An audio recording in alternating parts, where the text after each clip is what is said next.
See, in this world, there's two kinds of people, my friend. Those with loaded guns, and those who dig. You dig.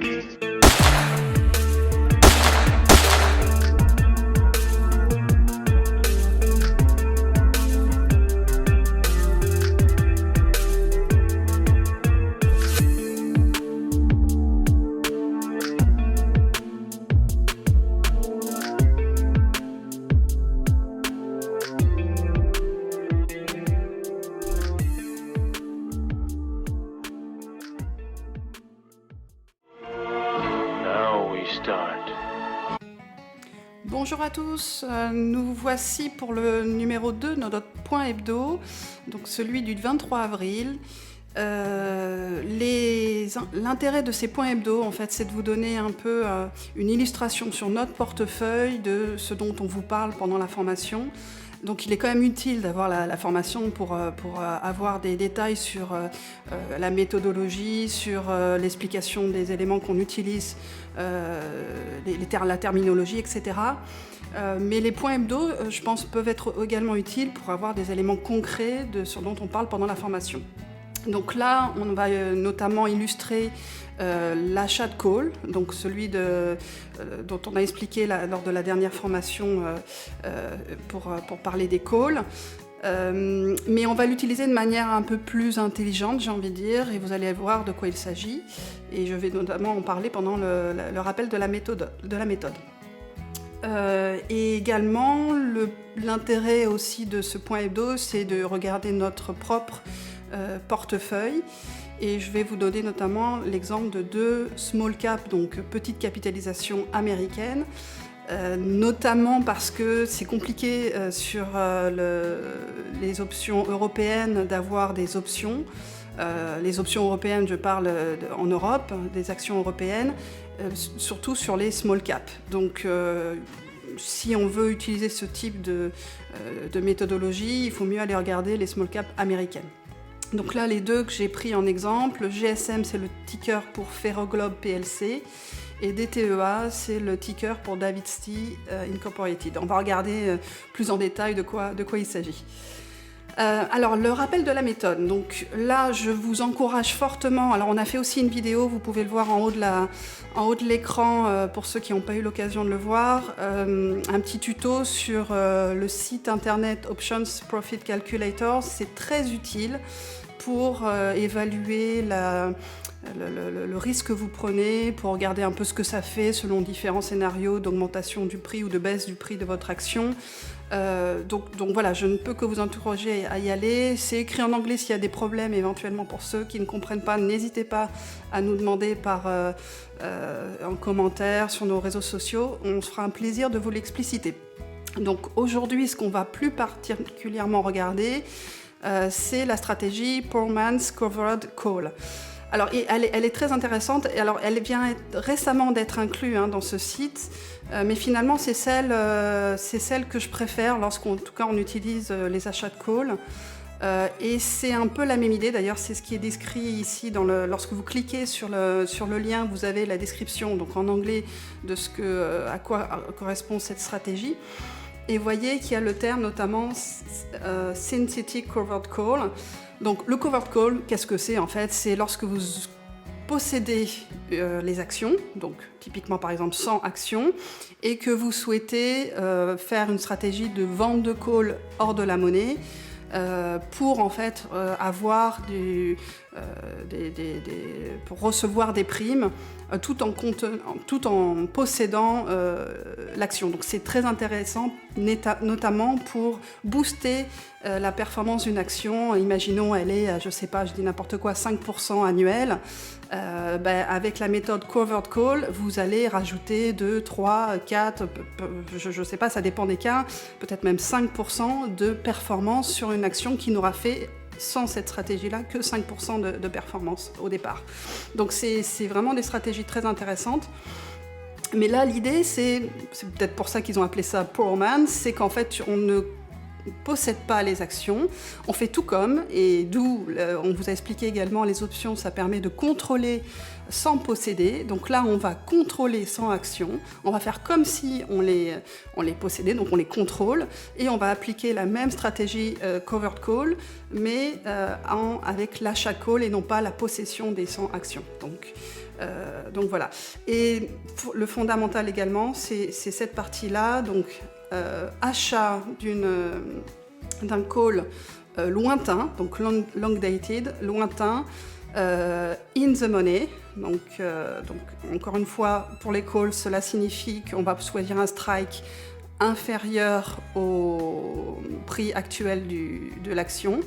Et donc deep in the money, deep ITM, c'est parce qu'on va choisir un strike bien plus loin que le cours actuel, donc relativement bas. On verra éventuellement dans un autre tuto comment choisir justement ce strike. Mais bon, déjà on part de ce principe-là. Donc on achète un call deep in the money et loin, et dans le même temps on vend un call plus proche de la monnaie et surtout d'une échéance plus proche. Ok ? Alors, donc la première action de notre portefeuille qu'on va regarder, le ticker GSM, donc Ferrogold PLC, j'ai voulu quand même donner quelques éléments sur cette action, d'une part parce que c'est une petite capitalisation, d'autre part parce que c'est américain et c'est pas forcément très connu, mais ce que j'ai trouvé intéressant notamment, c'est qu'ils sont présents également en France, bon, par contre, j'ai vu donc récemment au mois de mars l'annonce de plutôt de mauvaises nouvelles sur les sites en France. Mais vous voyez, bon, il faut regarder un peu de quoi on parle lorsqu'on est sur les marchés et de voir si malgré tout ça nous intéresse ou pas. Là, c'est pas une analyse du tout fondamentale, hein, mais c'est bon, voilà, il faut regarder un petit peu de quoi on cause. Et également, vous voyez, j'ai repris, alors là, je sais plus sur quel site je l'ai trouvé, mais bon, ça rien de bien très compliqué à calculer. Vous voyez qu'il y a donc à droite, j'ai indiqué la capitalisation de 578 millions de dollars, qui correspond au prix de l'action multiplié par le nombre d'actions. Et donc là, voilà, on est typiquement dans une petite capitalisation.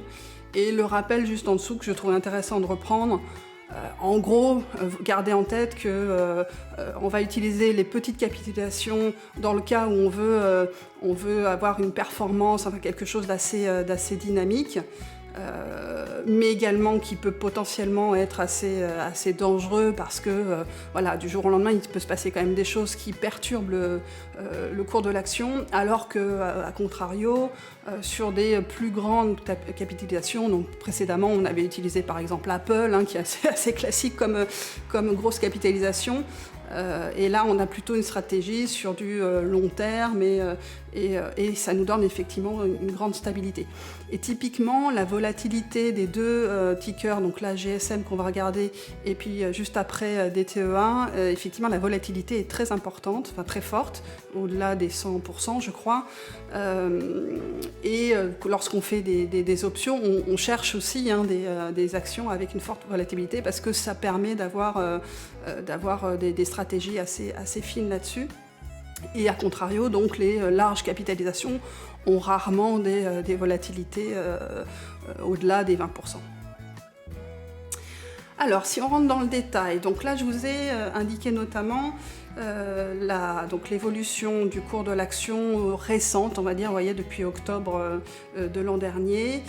Et donc ce qu'on a fait, c'est qu'on a tout d'abord acheté un call, donc deep in the money, hein, c'est bien l'application de la stratégie.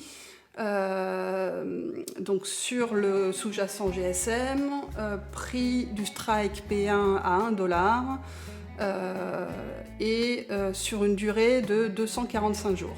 Okay, donc cet achat de call nous a coûté $2,55 par action, donc milliers par 100. On a un risque de perte maximum, donc ce qu'on a investi, de $255. Alors ensuite, on a appliqué la deuxième partie de la stratégie qui est de vendre un call hors de la monnaie, donc toujours sur le même sous-jacent GSM, Deuxième strike, donc le strike de cette vente de call à 4 $, sur une durée plus courte, donc 35 jours. Et là, ça nous permet d'avoir un crédit, donc de recevoir une prime de 0,21 $ par action. Donc multiplié par 100 actions, on reçoit 21 $. Donc on soustrait aux 255 précédemment payés. Donc ça nous fait un risque de perte maximum diminué à 234 $. Ok. Donc on va regarder notamment le point d'équilibre, donc le break-even. Donc précédemment, on était à 3,55 $ puisque on fait l'opération. Donc combien cela nous a coûté d'acheter l'option 2,55. Je rajoute le prix du strike, donc 1 $. Donc ça fait un point d'équilibre à 3,55, sachant qu'on est entré sur l'action à 3,48. Bon, évidemment, on n'est pas à l'équilibre dès le départ. On paye un petit surcoût du fait d'avoir une option. Alors, par l'opération de vente de la deuxième jambe, on va permettre donc, d'une part, de baisser le risque de perte maximum, ça c'est une chose, et également, c'est évidemment par la même opération, on baisse notre point d'équilibre. Donc précédemment, on était à 3,55, là on passe à 3,34. Hein. Donc là j'ai écrit l'opération, mais c'est simplement donc, le précédent point d'équilibre, donc le 1 plus 2,55, moins la prime qu'on a reçue sur la vente de call. Donc c'est assez simple. Après l'idée, et donc là je fais vraiment une simulation, hein, désolée de ne pas pouvoir faire plus que ça, mais c'est en tout cas pour vous montrer un peu l'idée sous-jacente sur la vie en fait, puisque là on va avoir 245 jours, voilà. On va avoir 245 jours de vie du contrat sur lequel donc, on a acheté le call. Et donc sur ces 245 jours, on va périodiquement vendre des calls pour recevoir donc, des primes. Je vous disais, hein, l'analogie avec le fait de posséder les actions, vous pouvez booster la performance de vos actions en vendant des calls. Mais vous pouvez donc appliquer aussi sur cette stratégie où là on ne possède pas les actions, on les contrôle et donc avec un achat de call. Alors ce qu'il faut également, ça j'ai indiqué, donc la TP1, ce que je trouve vraiment intéressant avec cet esprit-là des options, c'est que vous pouvez aussi le voir d'une autre manière, c'est que la vente de call, c'est comme si vous faisiez payer en mettant, donc vous placez un ordre de take profit, mais en fait, plutôt que de le placer et puis attendre que ça atteigne le take profit, vous êtes payé en attendant qu'il atteigne ce niveau. Donc c'est vraiment, pour moi, il y a vraiment un côté magique aux options, de pouvoir être payé en attendant que l'action atteigne le niveau souhaité. Donc c'est pour ça que je l'ai appelé TP1. Donc là, l'idée, c'est qu'à l'échéance de la première option, alors potentiellement elle va finir, donc là comme elle est hors de la monnaie, elle va finir sans valeur à la fin de l'expiration, à la date d'expiration de ce call-là qu'on a vendu. Donc là, ce qui est bien, lorsque ça finit sans valeur, c'est qu'il n'y a rien à faire. Hein. Vous laissez l'action finir sans valeur et vous avez reçu la prime, donc ça c'est très bien. Par contre, l'intérêt, c'est ici de refaire une opération de vente de call, donc entre là le 21 mai et puis donc sur une durée d'1 mois par exemple. On le fera pour voir si c'est le plus intelligent. Donc là, je simule en fait que l'action, elle n'a pas fait grand-chose, elle est restée en range. Et donc je revends un call au même niveau, à 4 $. Et donc ce que ça va faire, c'est que ça va baisser mon point d'équilibre. Donc là, pareil, hein, je suppose qu'on va éventuellement, par exemple, gagner à peu près la même chose, hein, une vingtaine de $. Donc ça va être quand même assez intéressant parce que, potentiellement, encore une fois, c'est une simulation. On peut imaginer que l'action continue, voire même descendre, donc ça, c'est pas un problème. Et qu'elle fasse un mouvement un peu range, hein, donc qu'elle ne bouge pas vraiment. Donc on refait l'opération par exemple, hein, encore une fois c'est un exemple, on refait l'opération de vente de call, on reçoit encore une prime, ça nous permet d'abaisser notre point d'équilibre. Et là, imaginons, donc là, hop, on fait quelque chose comme ça, mais imaginons que là, on a l'impression justement que ça remonte. Donc dans ce cas-là, l'idée, parce que potentiellement, on n'a pas forcément envie, donc là, vous voyez, on est déjà, ce que ça voudrait aussi signifier, c'est qu'on est déjà gagnant sur l'opération, puisqu'on a toute cette partie-là qui est bénéficiaire, mais on veut continuer la logique, et là, on voit que, enfin, potentiellement, on prévoit que l'action va remonter, donc on peut éloigner notre take profit et se dire qu'on veut continuer à recevoir une prime par la position de cette take profit, mais on veut également suivre la montée de l'action. Donc encore une fois, le profit qu'on s'attend à avoir, c'est bien la différence entre le take profit s'il est atteint et le point d'équilibre. Donc vous voyez qu'au fur et à mesure, on fait grossir le profit potentiel. Et bon, donc j'ai simulé, donc là on fait baisser encore notre point d'équilibre, et ensuite je simule qu'on continue à recevoir des primes, hop, et je crois que voilà, je m'étais arrêtée à ce niveau-là. Mais l'idée est bien là, c'est qu'au fur et à mesure, on continue à engranger des primes, on baisse du coup notre point d'équilibre, et puis avant l'échéance, c'est aussi ça l'idée, avant l'échéance de notre call qu'on a acheté, on solde les positions et du coup on engrange tout le bénéfice des primes accumulées plus le niveau atteint à la fin par l'action. Donc ça peut potentiellement être quelque chose d'assez intéressant. Alors de la même manière, on peut aussi imaginer que l'action a plutôt tendance à baisser, mais étant donné qu'on baisse notre point d'équilibre, on diminue aussi le risque de perte maximum, parce qu'à chaque fois, le risque de perte maximum va être l'écart entre le point d'équilibre et notre niveau à 1 $. Donc vous voyez qu'on baisse au fur et à mesure la perte maximum. Et ce genre de logique, je trouve qu'il y a vraiment une puissance qu'on ne peut pas forcément trouver lorsqu'on est simplement sur le marché traditionnel des actions. Alors maintenant, on va regarder notre deuxième exemple avec les options qu'on a dans notre portefeuille. Donc l'action, en l'occurrence, s'appelle Davidsti. Et donc moi, je ne connaissais pas avant, j'avoue, mais bon, j'ai trouvé ça intéressant. Donc vous voyez, c'est une action, une entreprise canadienne. Bon, je vous laisse lire de quoi il s'agit. Plus petite capitalisation encore que Ferroglobe. Et bon, j'ai laissé le même commentaire que tout à l'heure, mais évidemment, on va encore une fois sur ce genre d'action parce qu'on cherche quelque chose d'assez dynamique et dont la volatilité est suffisamment intéressante pour qu'on puisse faire des choses là-dessus. Voilà.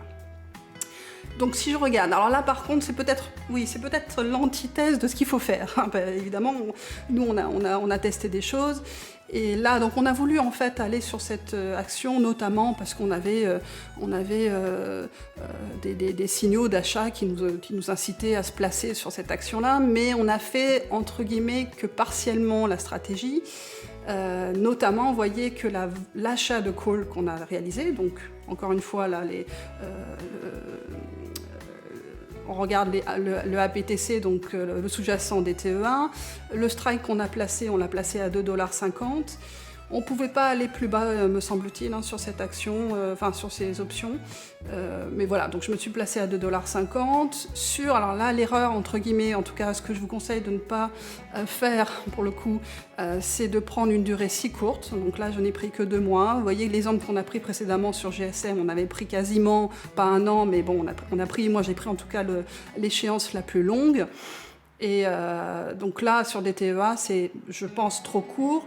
La preuve en est, c'est que là, vous voyez, là, je vous montre justement l'évolution de l'action. Et on a déjà passé 1 mois sur les 2 mois que j'avais pris. Donc évidemment, bon là, on pas dans le sens que j'attendais, puisque encore une fois, ces stratégies-là, clairement, sont bullish. On s'attend à ce que on a un intérêt à ce que l'action monte. Donc là, c'est pas allé dans le bon sens. Et il me reste plus qu'un mois, en gros, pour atteindre mon point d'équilibre, qui est de 4,95. Donc 4,95, c'est quoi? C'est mon prix du strike à 2,50, plus donc, ce que m'a coûté l'achat de ce call, 2,45 par action, soit 245, qui devient donc mon risque de perte maximum. Donc voilà. Alors là, j'ai indiqué également, alors ça c'est plus pour moi, mais je vous explique de quoi il s'agit. Revente du contrat $3,05. En fait, c'est donc encore une fois, le signal nous disait d'acheter. Dans le cas classique, donc là on ne le fait pas pour les options, mais dans le cas classique où on possède les actions, il faut toujours avoir l'idée d'avoir une sorte de stop loss. Et là, le stop loss qu'on aurait pu prendre était au niveau de $3,05. Donc typiquement là, avec entre guillemets la magie des options, vous voyez que là, ça a traversé ce stop loss. Donc dans un cas classique de possession d'actions, on aurait eu le stop loss qui se serait activé et donc on aurait revendu, on aurait pris la perte entre le point d'entrée donc le point d'entrée à 4,79 et les $3,05 de stop loss, on aurait pris la perte. Là, vous voyez que ça a rebondi. Bon, on peut espérer que ça continue, on verra, hein. On verra à la fin. Mais donc là, on est avec l'achat de call, on n'a pas forcément cette crainte d'avoir un stop loss activé. Donc qu'est-ce qu'on a fait? Donc là, on a quand même appliqué la stratégie qui est de revendre un call hors de la monnaie. Alors là, je l'ai mis vraiment loin. Pareil, parce que mon idée, c'était que ça, c'était un take profit. Et le potentiel de l'action pouvait aller jusqu'à ce niveau de $12,50. Donc c'est l'endroit où j'ai placé mon strike, $12,50. Alors pareil, je l'ai mis, alors pour le coup c'est plus court, c'est court, donc j'aurais pu vendre vraiment ce call à ce niveau-là. C'est bien l'achat de call là, qui devait être plus long, donc c'est plutôt l'achat de call qui est en tort, j'ai envie de dire. Mais bon voilà, donc j'ai appliqué quand même la vente de call en face, donc on est toujours sur une stratégie bullish, et j'ai abaissé mon risque de perte maximum. Donc au départ 245, j'ai vendu ce call à $25, donc finalement j'ai un risque de perte maximum qui arrive à $220, et de la même manière que tout à l'heure, ça me permet d'abaisser mon point d'équilibre. Donc bon, dans tous les cas, c'est quand même intéressant comme opération et il ne faut surtout pas hésiter à faire ce type d'activité. Mais vous voyez que je suis effectivement dans une position quand même pas idéal, parce que je suis quand même loin de mon point d'équilibre, et bon, que dans un mois j'arrive à l'atteindre, la probabilité maintenant diminue fortement. Alors du coup, ne voulant pas m'arrêter à cela, j'ai enclenché une autre stratégie. On rentrera davantage dans le détail là il s'agit, j'ai notamment vendu un put, je vais vous le détailler, donc la prochaine formation qu'on va diffuser donc dimanche traitera des puts, donc on rentrera aussi dans le détail de ce que ça veut dire. Alors pas forcément sur la partie vente, on va expliquer que la partie achat, mais bon, encore une fois, au fur et à mesure de la formation, on va rentrer davantage dans le détail. Là, le but, c'est au moins de vous donner une illustration de ce qu'on fait nous sur notre portefeuille. Donc voilà, moi, j'ai pas voulu me satisfaire de ce qui se passait. Donc là, typiquement, j'ai vendu un put. Alors là, pour rappel, un achat d'option, vous avez le droit, mais pas l'obligation d'exercer l'option.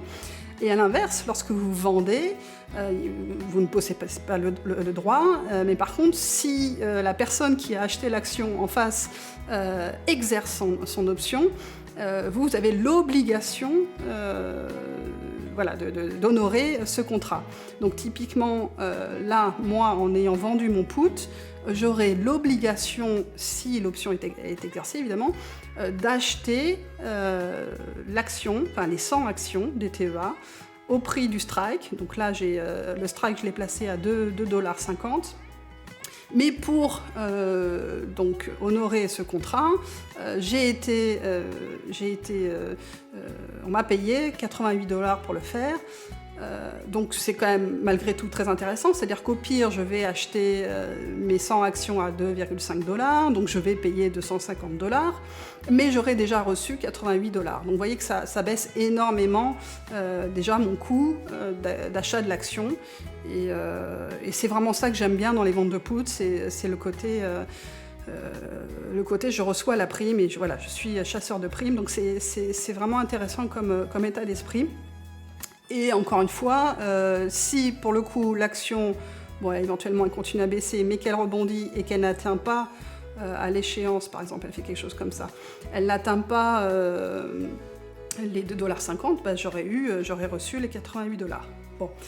Et autre chose que j'ai également faite, parce que encore une fois je vous l'ai dit, je n'étais pas satisfaite de la première opération, donc celle-ci, qui était l'achat de call finalement sur une courte durée et la vente de call, bon là comme il fallait dans le cadre de la stratégie, j'ai reproduit une autre vente de call avec un strike plus bas, un strike à 5 $.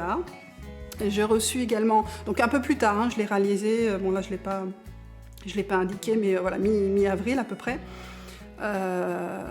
Et pourquoi ? Parce que mon action étant ici, là il est clairement plus que pas probable que je sois exercé au niveau de ma vente de call à 12,50 $. Donc j'ai vendu un autre call et cela me permet de baisser ma prime, mon point d'équilibre à 4,50 $. Bon, la probabilité que ça arrive est aussi très faible, mais bon, ça peut arriver. Donc j'ai quand même abaissé, mine de rien, et continué à recevoir des primes. Donc vous voyez, 25 $, 20 $. Donc bon, l'un dans l'autre, évidemment, je suis perdante. Mais bon, je diminue, mine de rien, je diminue ma perte. Et à l'échéance, donc j'ai diminué ma perte parce qu'au maximum, elle sera donc la différence entre mon point d'équilibre et mon strike d'achat de call, mais elle peut être aussi, voilà, entre guillemets, faible. Vous voyez, si par exemple elle finit là, bon, j'aurai moins d'une centaine de $, là ça devrait faire même moins une cinquantaine de $ si ça finit ici. Merci à tous pour votre temps et votre attention. N'oubliez pas que ce contenu est entièrement gratuit et si cette vidéo vous a plu, alors n'hésitez pas à vous abonner, liker et partager pour nous encourager. À très bientôt. Ciao!